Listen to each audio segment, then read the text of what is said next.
So guys, for the first step, you're going to head over to search and type in Task Manager. Click on it.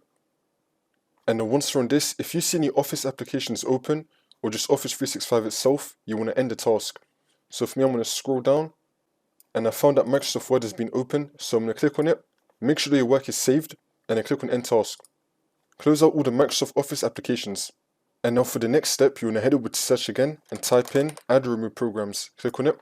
And then once you're on this, you're going to scroll down, till you find Microsoft Office. You're going to click on the three dots, click on Uninstall, and then you want to uninstall it.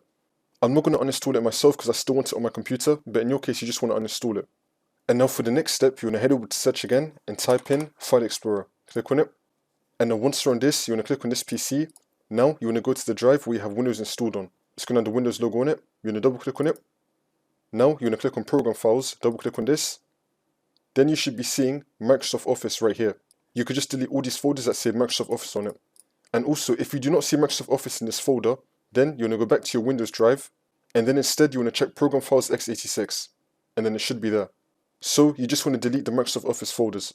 And then once you do all of that, for the last step, you just want to restart your computer, and then you should be good to go.